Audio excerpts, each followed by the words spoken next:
Hey, architecture firm owners and emerging leaders. Get ready for unparalleled insight into the development of a world-class architecture firm and a worldwide organization driving the digital transformation of the design and construction industry.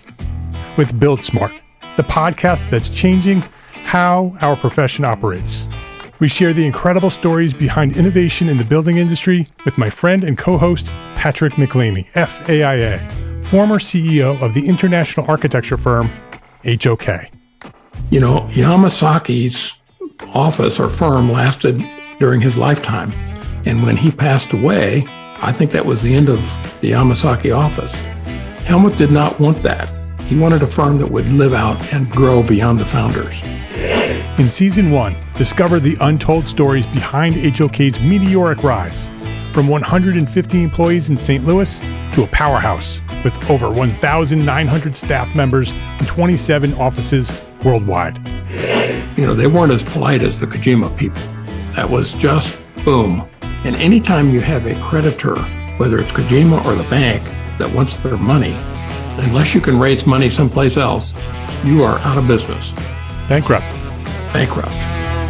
And hold on tight for Season 2, where Patrick takes us on a new adventure as chairman of Building Smart International, shaping the future of digital transformation in the design, construction, and operation of built assets. Ian Howell, Ken Harold, and I, Ken was my technical representative from HOK. The three of us took a tour of Europe of 5 cities in 5 days. Very busy time. Simply follow the link in the show notes to subscribe to Build Smart now and uncover lessons that will transform you and your architecture firm.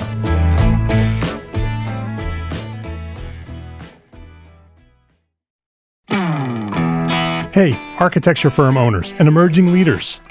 Get ready for unparalleled insight into the development of a world-class architecture firm and a worldwide organization driving the digital transformation of the design and construction industry. With Build Smart, the podcast that's changing how our profession operates.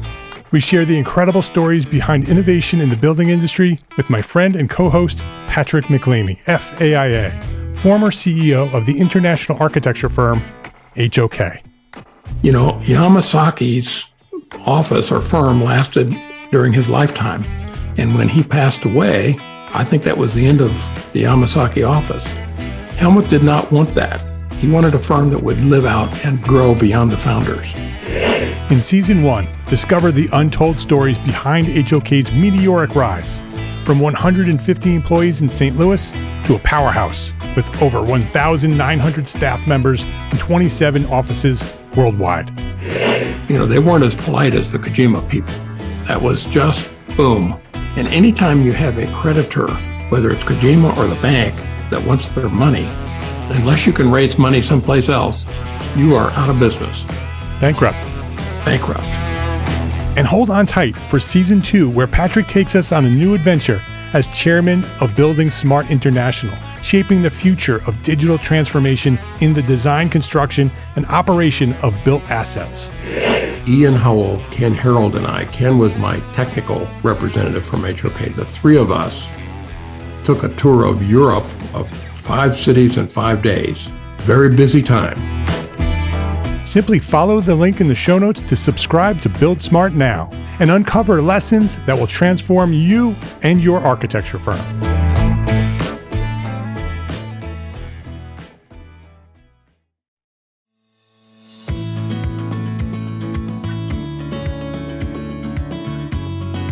My name is Mark R. LePage, and you are listening to Entre Architect Podcast, where each week I speak with inspiring, passionate people who share their knowledge and expertise, all to help you build a better business as a small firm entrepreneur architect. My guest today is Gayathri Venkataraman, also known as G3, founder and CEO of dodda.ai, a tech startup company that's transforming how we assess site feasibility and navigate permitting in the built environment. With more than 20 years of product leadership at companies like Microsoft and DocuSign, G3 brings a powerful blend of systems thinking, enterprise innovation, and civic tech to the world of real estate. She's now on a mission to modernize the outdated tools holding our industry back and help us make faster, smarter decisions about land use and development. Gayathri Venkataraman, welcome to Entree Architect Podcast. Thank you, Mark. Thank you for having me in your podcast. It's a privilege to be talking with you and your audience. I'm very excited to be continuing on, our conversation here. Yeah, you and I and your team have talked many times throughout the last few years as you've been developing Dodda. It's a fascinating platform. I love what you're doing. And I wanted to bring you on the show so we can talk about it, so we can get the word out there about what you're doing with Dodda, what you might be able to ask of our community in terms of taking a look at it and giving you some feedback. It's a startup. We're trying to help you develop it. And so I'm really excited about sharing your story, sharing Dodda's story, and maybe also inspiring some people to reach out to you. Sound good? Absolutely. Thank you so much. Yes. In fact, definitely my goal is to share what I have actually learned in the technology career in the last 20 years with, the wider community people and help them ask the right questions about AI. As you know, that's a big thing these days. Yes. And I want to educate my community. And in return, I want to learn something about you guys as well, your profession. I've learned a lot, but there is never a thing that stops me from learning. So I'm all here to listen as well. All right, fantastic. Let's start where I always start, your origin story. And I've heard your origin story before, so I'm excited about you sharing it with our audience. Go back as far as you want to go back. When did you discover your passion for what you do today, and who or what inspired you to get started? That's a great question. So maybe I'll just give a little bit of my background to the audience. So I grew up in India. I grew up in a joint family that gives a lot of character building of who I am right now. I'm great with people, and I did my undergraduate studies in India in computer science and engineering. And then I came to University of Florida for my grad school. And I graduated from there with the computer science degree as well. And then from Florida, I flew all the way to Seattle to be at Microsoft. And I was at Microsoft for good 20 years. I was in different roles and also in different organizations. I started out as an engineer, software engineer in SQL Server or a team. And after that, I became a product manager in Bing Search. And at that time, it was not even Bing Search. It was branded as MSN Search, Live Search, and then Bing Search after that. So I led various teams there. And then I was at Office 365. Some of the amazing tools that you're actually using in your day-to-day activities, I had my hands on many of those products. Great experience overall. And I always had the urge of working in a smaller environment, startup environment type thing. But my kids were very young. My husband was also traveling. So I decided to keep my energy going and learning activity going within the bigger organization. And when the time came in, I was am I really ready for a small environment? So I just went to DocuSign, and it was a great experience. DocuSign gave me the exposure of managing multiple things end to end because it is smaller than Microsoft. Many things were actually handled by the product leaders. So that was a phenomenal experience for me. And that definitely gave me the confidence of, jumping into startup. When you went to DocuSign, because Microsoft is a gigantic company. Yeah. Was DocuSign a startup when you joined them? No, it was already a well-established company when I went there. But because, the ownership was much bigger, it definitely gave me a much better handle on the go-to-market, the sales cycle, the customer success, and all of that stuff. I was actually involved in a lot of those things to get a better understanding. That was the thing. It was already when I joined, it was 6,000 plus people at DocuSign. Yeah. And when I left, it was already 9,000 or 10,000. It was pretty big by the time I left DocuSign as well. Yeah. Yeah. And you were thinking at that point, maybe start your own company at some time? Yes. I was actually thinking around the same time I was actually hiking a lot. So that comes to the story around Dodda and things like that as well. I was at the summit. And then I felt like I had that calling, right? Like, either I have to do it now or this is never going to happen. Right. Yes. I've experienced that. That's it. Like I have to like quit my job and like go all in on this one and give my 100% on this startup effort. So where did the idea come from to be a big enough idea and a more enough developed idea for you to take the risk to leave a relatively secure job to start startups are not secure. Yeah, I know. So what was it that led you to launch Dodda?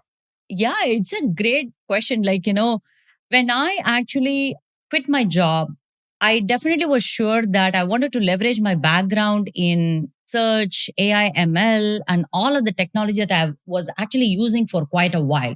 So I knew I wanted to do something on that space. Whether do I want to work on the same technology domain or do I want to work on a different domain was the biggest question in my head at that time. And then I was exploring a bunch of problems in the technology world. And then I looked at people around me. There were so many smart people working on technology problem, trying to like leverage the technology to make technology better and things like that. Then I looked at like other verticals. There were two domains that were very close to my heart. One was construction and the other was healthcare. Both of them I was deeply personally impacted. I'll talk about the construction in a bit.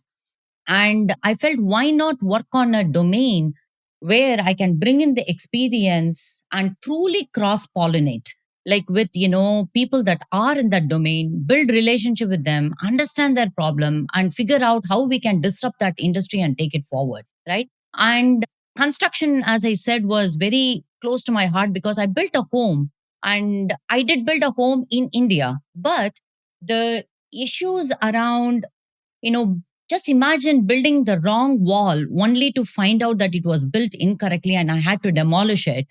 And then I had to pay again to build the right one, right? So you paid for the wrong construction, you paid for the demolition, and you paid for the corrected one. And all of those things out of your personally hard earned money. And then you look at like material selection, myself and the architect, interior decorator would actually sit and like decide all of those things only to find out, okay, those materials are not available. Okay, now we need to sit again and like work through all of those things. So you look at the inefficiencies one by one while the project really got done. It's a beautiful, property right now. The inefficiencies and the money wasted really got me intrigued. Like, if, okay, I was able to afford it, got it done, but how many people can really afford this kind of loss? Right? That's what really got me quite interested in this place. And then I was trying to do research in United States.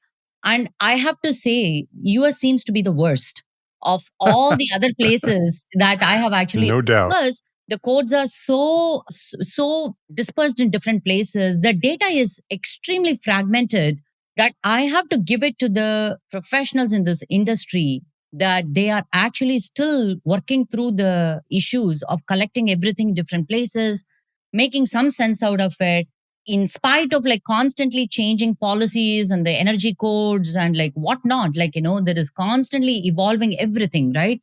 And materials are not in single places. It's in every, corner that you can think of. Some of them are not even in your radar. Like if you want to do that fancy curved glass in your house, how many people do curved glasses? Like, you have to go find out. So all of those things got me quite interested that, there is a ton of potential in this area. And then I started genuinely building relationship with many people in this industry. And I have to admit that I was truly in a bubble in the technology world. And when I came out of that, I just saw so many amazing people who were very open to sharing so much knowledge with me. And I feel very grateful that I actually took the leap and like working on this problem now. Yeah, I love your story. I love that you chose construction because we have the most problem. Right, that you've gone through the experience that we've all gone through, seen the incredible inefficiencies of our industry, and decided, okay, I can do healthcare or I can do construction. Well, construction is the worst. They have a lot of problems. We're going to go there and fix those. Yeah. And then I agree with you. The people in our industry are wonderful people. Yeah. They are so caring and sharing. And so I definitely applaud you for choosing construction. Yeah. And thank you for coming to construction to help us solve some of these problems. Thanks to you, Mark, as well, because you are definitely one among them who welcomed me into this domain and like was very open with sharing information and stuff like that. I very well remember our first meeting. I'm truly grateful for all the knowledge sharing that you have done in the past. You're very welcome. I'm very welcome. We talked about Doda, and we haven't talked about what it does. So the company is called dodda.ai. So it's an AI focused company. Can you give us a general idea of what Doda does and how it can help us? Yeah. So, in a single sentence, I can say we are focusing on Doda to consolidate all the information about a site that includes zone and also like building codes, anything that's related to that. Just think about us Carfax for land. Okay.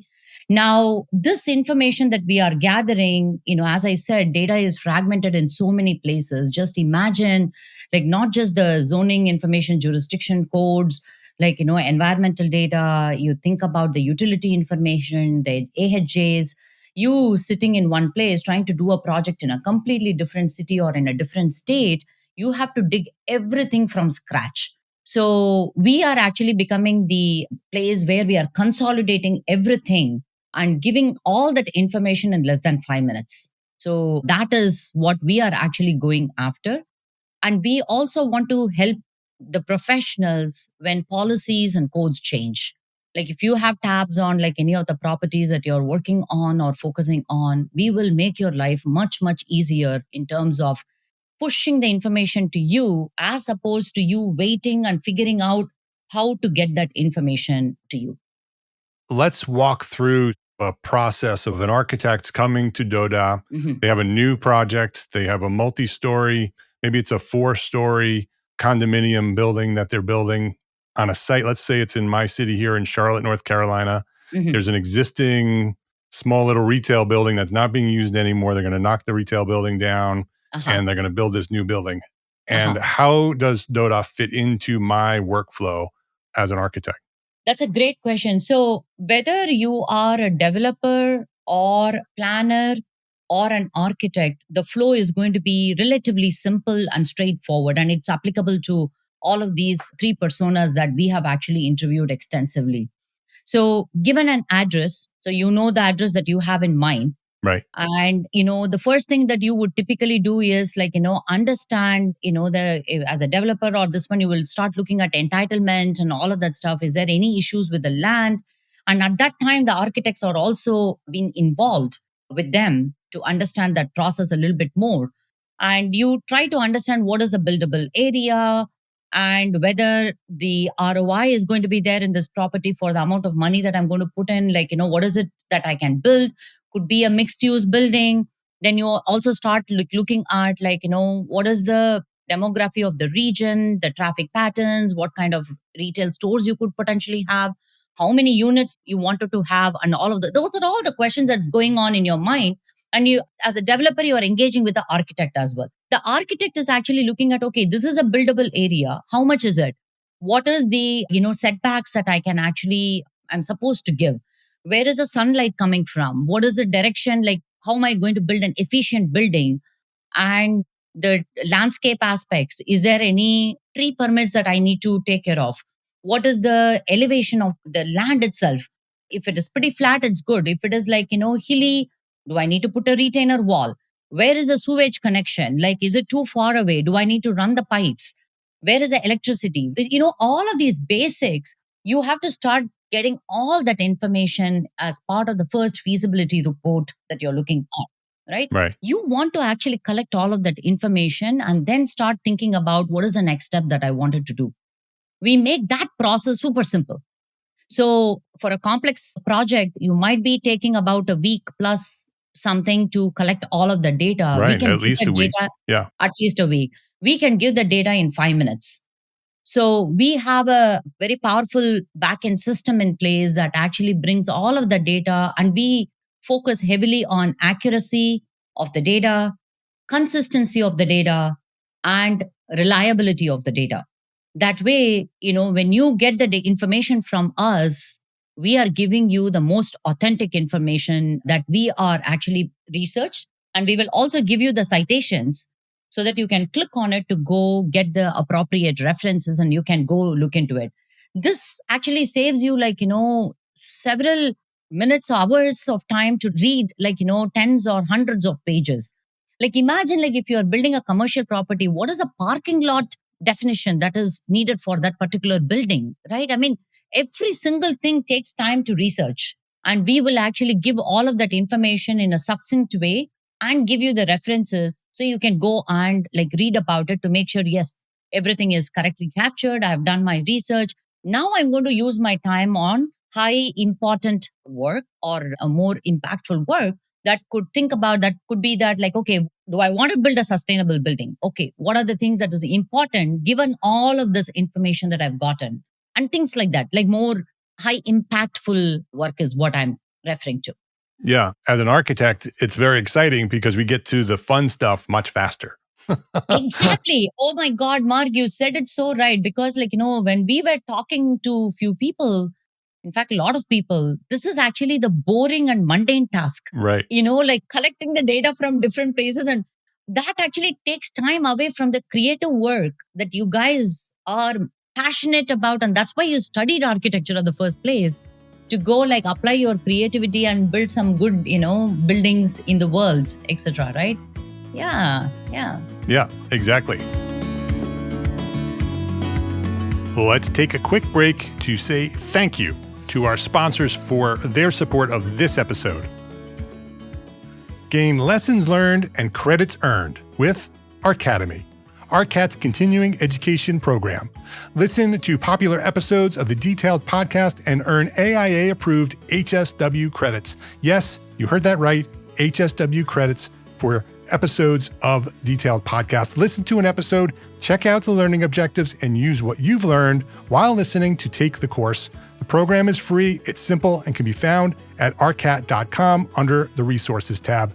Or just go to arcat.com/arcademy. That's arcat.com/arcatemy. That's arcat.com/arcademy. Please visit our sponsors today and thank them. Thank them for supporting you, the EntreArchitect community. So it sounds like, and correct me if I'm wrong, it's essentially taking our process that an architect or a developer might do in terms of zoning analysis and code analysis, and by providing an address, is that correct? It starts with an address? Yes, it just starts with an address or a lat long, and that's all we require to get started. And then so now it knows this is the site that we're talking about, and then it goes out and it goes fetches all of the information that we would typically go research for days, potentially weeks, and brings it all in and then provides that information. My first question, you said that you're very focused on accuracy. Yes. That would be my biggest concern as an architect, because I've used ChatGPT for similar things. And I've also gotten lots of incorrect information when you do that through ChatGPT or any of the other AI. Yes. And you get it very quickly. You get a lot of information very quickly, but then you have to go and check. And when I've done this, every time I've done it, I've gone and checked, and there were lots of errors. There were pieces where it comes back saying, this is exactly what you need to do and how you need to do it. And here are the parameters. And then you ask for the code and it gives you the code. And I went and looked for the code in the Charlotte City ordinance, and that code didn't exist. So I had to go back to ChatGPT and say, well, this code doesn't even exist. Yeah. And then it says, here it is. And it sends me back to the same place. Yeah. And then I finally said, well, send me a PDF of the code that you're referencing. And it sent me a PDF of meeting minutes from 2019, where they were considering a code change for that situation. So it was not even ever turned into code, never a law, but it presented it as fact. And so how do you ensure that doesn't happen through your platform?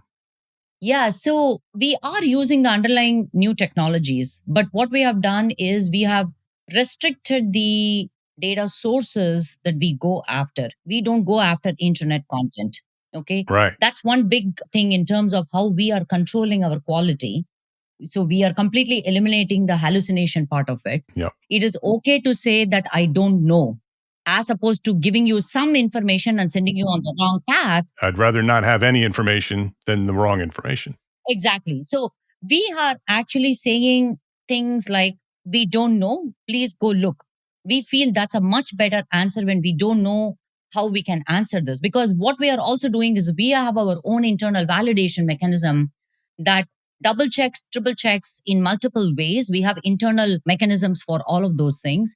And if we can't reconcile an answer, we will just say, I don't know. And we have certain aspects that is built into the quality aspects of it.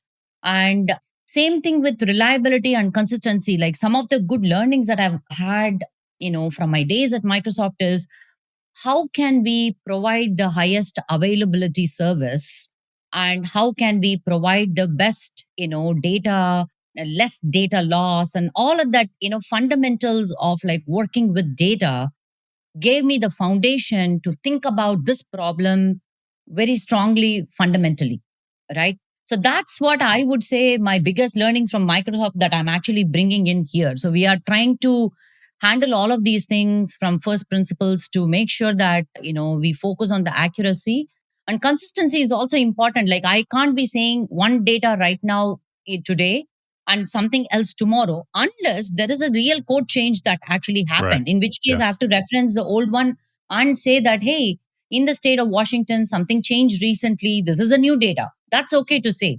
But I can't say something now and then something later, referencing, taking you in two different directions, because you might be better off spending the time manually as it was in the current world, or as it is in the current world, as opposed to giving that information. And yeah, I think those are all the fundamentals that we are actually tracking. We are reducing the scope of the data source, and also like having our own internal validation mechanisms. Yeah. Very, to- very, very interesting. Exciting. I could imagine from your point of view, building a company like this from scratch Yes. and starting with like all of this stuff and all of the data and all of, starting with the code, and then finally Yeah. over time start developing it into something that works. And then it starts to develop even more, and it's more accurate and it's more reliable and more consistent. Yes. It must be very exciting as a founder. It is. It is definitely exciting because, see, even now, like I would say in 95% of the cases, we are getting things right. There are few times that, we are looking at those discrepancies ourselves, and we are taking all of those opportunities as a way to quickly tweak what we are actually doing wrong. So our goal is to hit like the 99.5% that we typically provide for data accuracy with the right citations. That's our goal. Keep our bar high, so that we can truly simplify this entire data gathering phase of the construction journey. How is it presented, right? So you provide it an address, it goes and does its thing, and Mhm. 4 or 5 minutes later, it presents something. What is it actually presenting? So it's actually presented as a report to you, Okay. which you can actually edit, and you can download and do more edits if you want. But we are actually building a tool or a product that actually allows you to play with the product itself a lot more easily, simply, and quickly, right? So you are working on certain sections. We want the ability to make sure that you are really happy with that section, and then we move on to the next section. So let's just say that you're actually working on the primary dwelling units. All of the information with respect to the setbacks, the buildable area, like everything is all in one section. And we want to make sure that you're happy with all of that information. And then we move on to the next, right? So it's in a report format. Now you could definitely add additional sections like, noise, air, wetlands, floodplains, all of those things. You can actually just add anything that you would like as additional parameters that you wanted to go and gather. It sounds like a dream come true for an architect who wants to get to their design. Yeah. Yeah, I know. If you want to check it out, it's dodda.ai is the URL. So 2 Ds, actually 3 Ds. So dodda.ai. You can go check it out. G3, I'd like to talk a little bit more generally Mhm. in terms of AI, right? AI is rapidly changing the way we do everything that we do in our lives, specifically Yeah. architecture and construction. How do you see AI impacting the built environment, both in a positive way, and what are some of the risks that you see as somebody who's, pretty deep into the tech side of AI? What are some of the things that we should be aware of, both good and bad? Great question. I think AI is definitely going to disrupt all of us. There is no question about it. The faster we embrace that and start getting a hang of, the pitfalls and other things, we are going to come out stronger. Right. I agree. Right. So from that, by the way, this is just not on the construction domain. It's going to happen to every industry, like even the technology industry. You guys are seeing all the different activities that is going on in the technology world. There is layoffs happening, which is completely understandable. So everything is actually there in a disruptive way in some ways. Construction, particularly, because I just feel that it is quite naive in the technology adoption. Don't get me wrong. For example, I see that, people were using pen and pencil, they moved to CAD, they moved to Revit, now they are in the digital twin. So there is like lots of things happening. But all of these tools that people are using is so disconnected. And I feel that is dragging the productivity of the professionals in this industry. Okay. So what I mean by that is there is tool for every single activity that's going on, starting from the design and then the permit approvals and then the estimations. You know the drill, right? Like every single thing is separated out. They are not connected.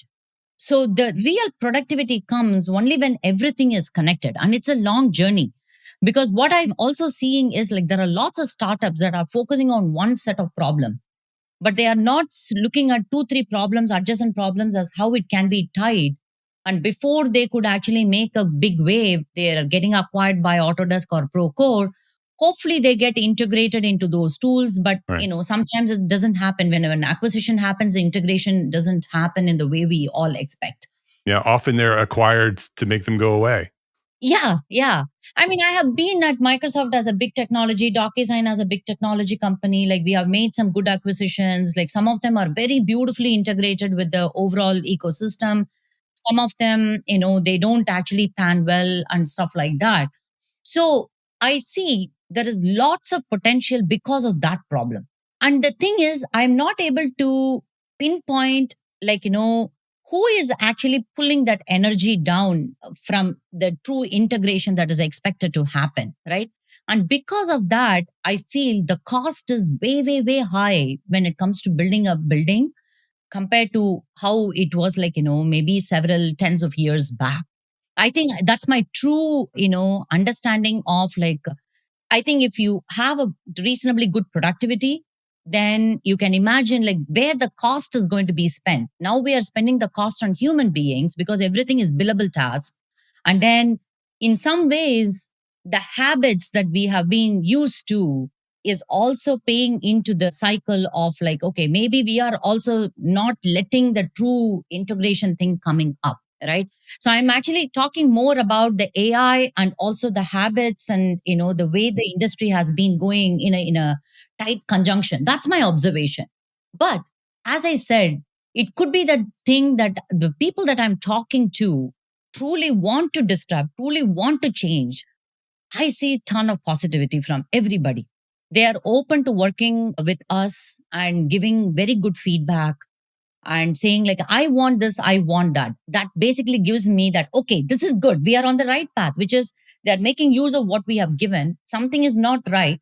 They are asking me to fix that and they are asking for more, which is a good sign. So my hope is we start with a product like this, but slowly figure out how to tap into the much bigger workflow of these professionals to bring up a good, high productivity tool here.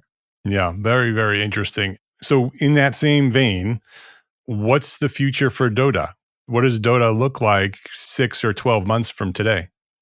6 to 12 months, we want to be truly awesome at document understanding and that phase that I was talking about between the developers, planners, and then the architects. That phase, we want to really make it efficient. And then if we are able to work with the city, I wanted to pull in that early permit action as well, because they are all connected and they are all together in some ways, right? That part that I'm not going to be doing anything different for these people. It's the same thing. And I'm just touching different people from different angle. That's it. So if I can even get that far where I can speed certain things with respect to even permit for architects, that's a great win that I can actually see DoDa can contribute to the industry. But I think cities will take a little bit time, but I wanted to just focus on the first three aspects that I talked about, right? So long-term vision is working with cities and integrating DoDa with their technology? Yes, I think that's my long-term vision. The long-term vision in broader way is we want to be the go-to place for anything that is land related. So as I said, the Carfax for land is a true vision that we have. Anything that is, land related facts that you need about land. Just imagine anything. That's what we want to be. That's our true North Star goal of where we wanted to go after. That could be contract management, could be like, legal issues, any of those things. You can just imagine the circumference of the land. And of course, with the infrastructure that we have developed, it allows us to easily go beyond United States as well, which is an amazing thing. So we did a proof of concept for that one also. So we feel very confident about how we can take the existing product to beyond United States as well when the right time comes. Yeah, very exciting. So as we wrap up here, I want to get your thoughts. You're talking with thousands of architects listening right now. What would you say is one thing that a small firm architect can do today to build a better business for tomorrow? It's a great question because I'll tell you, I'm actually putting myself in their shoes because I'm also a startup / small business in some ways, right? So my motto from the beginning is if I don't disrupt myself, somebody is going to come and disrupt me. And I shared the same thing with all my, community members and potential customers or potential friends, however you say it. Take control of the changes that are going around us. Play with something. It doesn't have to be dodda.ai.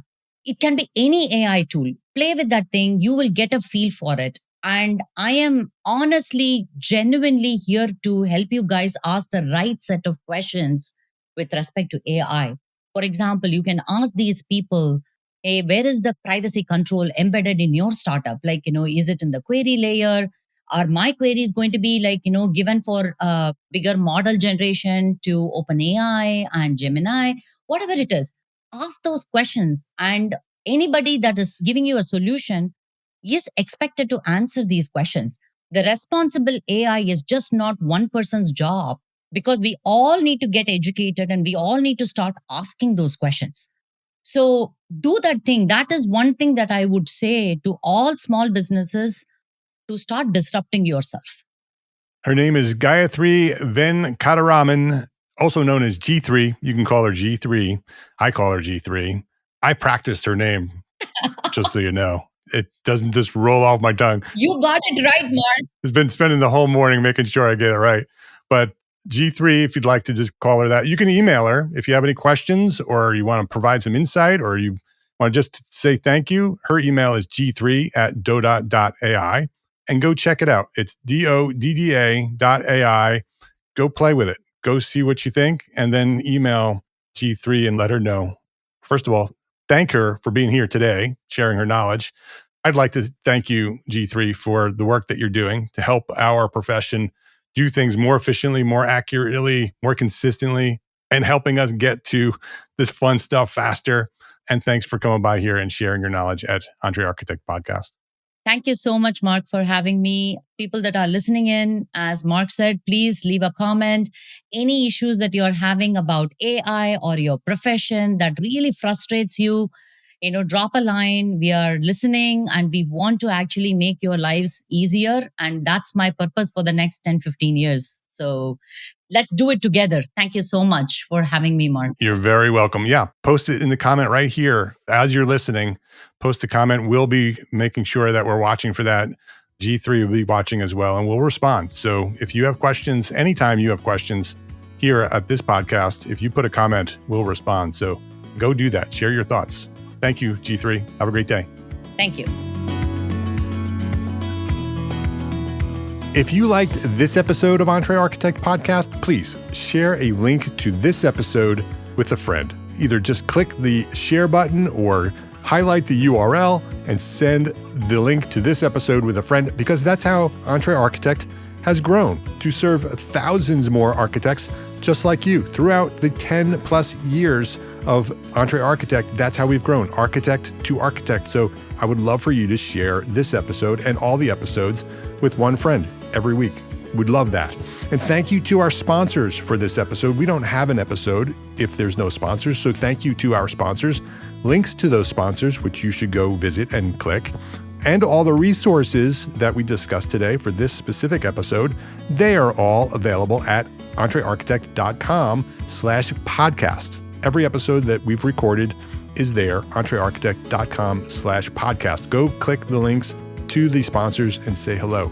Entre Architect is a member of the Gable Media Podcast Network. You should go visit that at gablemedia.com. That is the next evolution of interactive media and resources for the AEC community. You can now earn continuing education credits for listening to select episodes of this podcast, Entre Architect Podcast. Yes, AIA CEUs for listening to a podcast. It's there, and many other podcasts are there as well, and you can listen to all of them and get credit. Learn more about our program, Gable Members Program, at the gablemedia.com/members website. That's GABL media.com/members. And if you are a small firm architect, join us today at Entre Architect Network.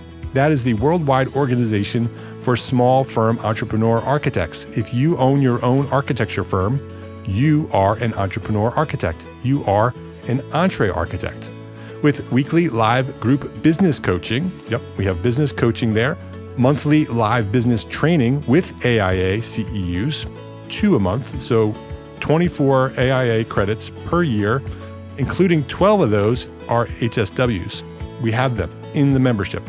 Business resources, all the resources you need to run your business, special session webinars, mastermind groups, and a thriving community of small firm architects just like you. Hundreds of architects are there waiting for you to join. So we provide the support and encouragement you need to succeed as a small firm architect. I know that you haven't been trained as a business person when you launched your firm. That's what we do. Come learn how to run a business at Entre Architect Network. And today you can go join right now for free for 30 days at this link, entrearchitect.com/30 days. We'll give you free 30 days for membership. Go check it out at entrearchitect.com/30 days, and I will see you there. Thank you for listening to this episode of Entre Architect Podcast. My name is Mark R. LePage, and I want you to remember 3 words: love, learn, share. Have a great day.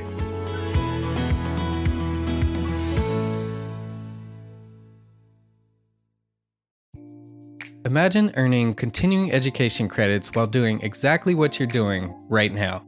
Well, you can.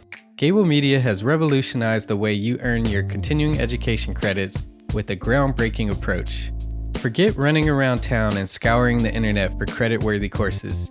Fulfill your CE requirements effortlessly by listening to engaging podcasts just like the one you're listening to now. Our podcasts are designed to educate, entertain, and inspire, all in a user-friendly environment. But wait, there's more. Architects, Gable Media is also approved as an AIA continuing education services provider. Upon completion, we handle everything, from reporting your hours directly to the AIA to storing your certificates in your personal Gable Media profile for your self-reporting needs. So follow the link in the show notes and start earning your credits in the most innovative and entertaining way possible with Gable Media. Attention architects and creative minds, get ready to supercharge your brand with Build Your Brand, the podcast that's unlocking the secrets of branding success for creatives. Hey there, it's Mark R. LePage, founder of Entre Architect, and I'm inviting you to join my friend, architect marketing expert Jeff Eccles at Build Your Brand podcast, where he explores the captivating stories of the world's top brands and transforms their lessons into powerful moves for small firm architects and creatives like you. In Season 1, Jeff shares the thrilling tale of Southwest Airlines, where he dissects their journey to the summit and distills it into strategies tailor-made for you. It's important to keep in mind that companies like Southwest compete in the real world, just like you. and face real-world challenges, just like you. You might be surprised at how similar those challenges are to the struggles that you grapple with on a day-to-day basis. Don't miss out on your blueprint for success. Subscribe, tune in, and let's build your brand together. You may have noticed that the very best brands in the world are also known for having somewhat unique corporate cultures. That's often the glue that holds everything together when they encounter those rough spots. We don't do it because it inconveniences the passengers to whom we are primarily dedicated, the short haul, frequent flyer. Follow the link in the show notes to subscribe to Build Your Brand today. Remember, no matter the size, the journey's the same. Your brand's journey to the top starts here.